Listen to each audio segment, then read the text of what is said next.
प्यारे दर्शकों नमस्कार। तारीख है आज 1 जून 2026, दिन सोमवार, हिंदी तिथि ज्येष्ठ माह कृष्ण पक्ष प्रतिपदा। आइए नजर डालते हैं हमारी प्यारे राज्य उत्तराखंड की तमाम बड़ी खबरों पर। वीडियो शुरू करने से पहले कमेंट बॉक्स में जय हिंद लिखकर हमें सपोर्ट करें। तो चलिए शुरू करते हैं। सीएम धामी ने बालिकाओं के साथ सुनी पीएम मोदी के मन की बात, फिर किया छात्राओं से संवाद।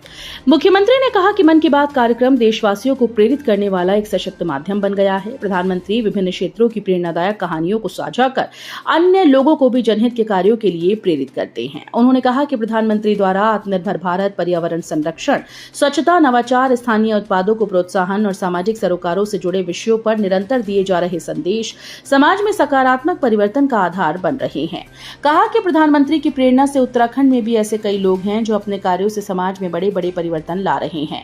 उन्होंने कहा कि राज्य सरकार ऐसे लोगों को प्रोत्साहित करने का कार्य भी कर रही है।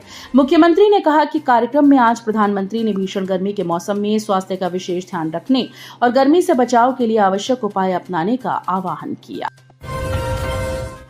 लगातार हो रही बारिश, ऑरेंज अलर्ट जारी, केदारनाथ यात्रा रुक रुक कर चली। मौसम विभाग ने रुद्रप्रयाग में भारी बारिश, आंधी तूफान और प्रतिकूल मौसम की आशंका जताई। मौसम को देखते हुए ऑरेंज अलर्ट जारी कर दिया गया है।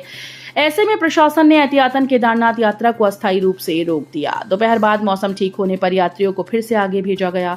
जिला प्रशासन ने यात्रियों की सुरक्षा को देखते हुए निकटतम होल्डिंग स्थलों और सुरक्षित स्थानों पर रोकने के निर्देश किए। जिला आपदा प्रबंधन अधिकारी नंदन सिंह रजवान ने बताया कि खराब मौसम और ऑरेंज अलर्ट के मद्देनजर यात्रा को फिलहाल रोका गया है। वीकेंड और पूर्णिमा स्नान पर उमड़ी भीड़, हरिद्वार हुआ जाम, पैदल चलना भी मुश्किल। वीकेंड और अधिक मास की पूर्णिमा के गंगा स्नान पर धर्मनगरी में श्रद्धालुओं और पर्यटकों का भारी सैलाब उमड़ पड़ा। अचानक बड़ी भीड़ के कारण हाईवे से लेकर शहर के अंदरूनी मार्गों तक लंबा जाम लग गया। यातायात व्यवस्था संभालने के लिए दिन भर पुलिस कर्मियों और अधिकारियों को मशक्कत करनी पड़ी। रविवार सुबह से दिल्ली, हरियाणा, उत्तर प्रदेश समेत आसपास के राज्यों से बड़ी संख्या में श्रद्धालु हरिद्वार पहुंचे।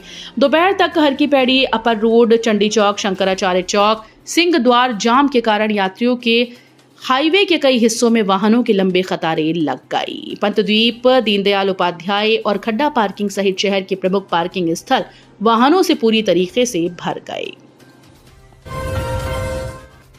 नीति एक्सट्रीम अल्ट्रा रन, 28 राज्यों से 933 प्रतिभागी पहुंचे, रिमखिम से मलारी तक दौड़ी। सीमांत क्षेत्र नीति घाटी में रविवार को नीति एक्सट्रीम अल्ट्रा रन का शानदार आगाज हो गया। 2 जून तक चलने वाली प्रतियोगिता का हिस्सा बनने के लिए देश के 28 राज्यों से 933 प्रतिभागी सीमांत क्षेत्र में पहुंचे। रविवार को पहले दिन 75 किलोमीटर अल्ट्रा मैराथन हुई। इसमें 117 प्रतिभागियों ने प्रतिभाग किया। वहीं 42 किलोमीटर की मैराथन प्रतियोगिता में 118 प्रतिभागियों ने हिस्सा लिया। 4 जून से राहुल गांधी उत्तराखंड में करेंगे चुनावी शंखनाद, तैयारियां परखने दून पहुंची कुमारी सैलजा। देहरादून में कांग्रेस कार्यकर्ता नेता प्रतिपक्ष राहुल गांधी के प्रस्तावित उत्तराखंड दौरे की तैयारी में जुट गए। वहीं आज व्यवस्थाओं की समीक्षा और जायजा लेने प्रदेश प्रभारी कुमारी सैलजा देहरादून पहुंची। उनके आगमन पर कांग्रेस कार्यकर्ताओं ने गर्मजोशी से उनका स्वागत किया। इस दौरान प्रेस वार्ता कर कुमारी सैलजा ने कहा कि राहुल गांधी के 4 व 5 जून को उत्तराखंड दौरे से चुनावी शंखनाद करेंगे। कांग्रेस 2027 के चुनाव के लिए एकजुट है। राहुल गांधी के दौरे के बाद प्रदेश कांग्रेस कमेटी की कार्यकारिणी घोषित की। सावधान, चारधाम श्रद्धालुओं को कंगाल करने के लिए ठग बुन रहे माया जाल, अपना रहे ये तरीका। चारधाम यात्रा पर आने वाले श्रद्धालुओं को हेलीकॉप्टर टिकट और वीआईपी दर्शन का झांसा देकर ठगने वाले बड़े संगठित साइबर गिरोह का उत्तराखंड एसटीएफ ने पर्दाफाश किया। करीब 1.5 महीने तक लगातार डिजिटल निगरानी, तकनीकी विश्लेषण और साइबर ट्रेल खंगालने के बाद एसटीएफ ने बिहार के नालंदा जिले से गिरोह के 2 मुख्य सदस्यों को गिरफ्तार किया।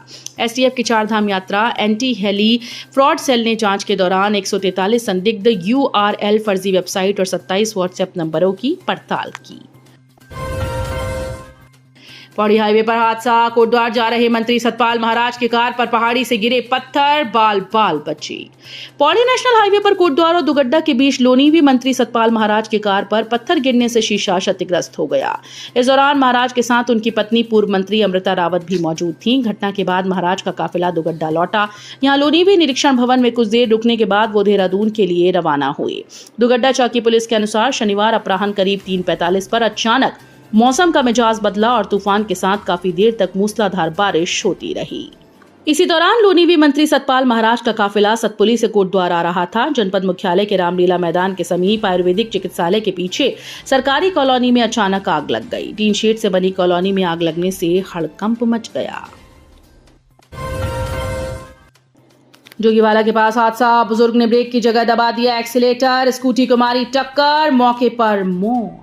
देहरादून के नेहरू कॉलोनी थाना क्षेत्र में जोगीवाला के पास देर शाम भीषण हादसा हुआ। बताया जा रहा है कि एक कार सवार बुजुर्ग ने ब्रेक की जगह पर एक्सीलेटर दबा दिया, जिससे सामने चल रही स्कूटी में कार की टक्कर हो गई।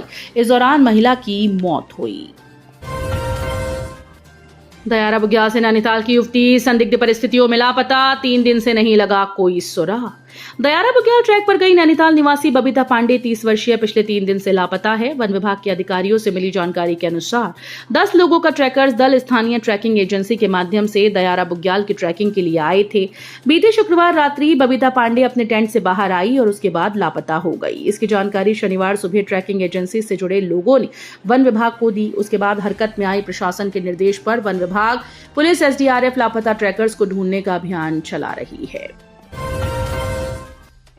मुख्यमंत्री धामी ने कहा, विकसित भारत की नींव है उच्च शिक्षा, डिजिटल इंडिया से मिली विकास को गति।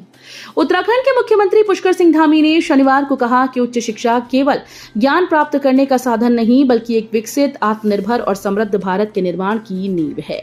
मुख्यमंत्री पुष्कर सिंह धामी ने शनिवार को देहरादून के शिवालिक इंजीनियरिंग कॉलेज में 2047 तक विकसित भारत के निर्माण में उच्च शिक्षा का महत्व विषय पर आयोजित संगोष्ठी को संबोधित करते हुए कहा कि उच्च शिक्षा केवल ज्ञान प्राप्त करने का साधन नहीं, बल्कि एक विकसित, आत्मनिर्भर और समृद्ध भारत के निर्माण की नींव है। उन्होंने कहा कि प्रधानमंत्री नरेंद्र मोदी के नेतृत्व में शिक्षा, नवाचार, अनुसंधान और कौशल विकास के क्षेत्रों में अभूतपूर्व परिवर्तन हुए, जो 2047 तक भारत को एक विकसित राष्ट्र बनाने के लक्ष्य को साकार करने में महत्वपूर्ण भूमिका निभाएंगे। तो ये थी उत्तराखंड की बड़ी खबरें। हम मिलेंगे अगले बुलेटिन में, तब तक के लिए धन्यवाद।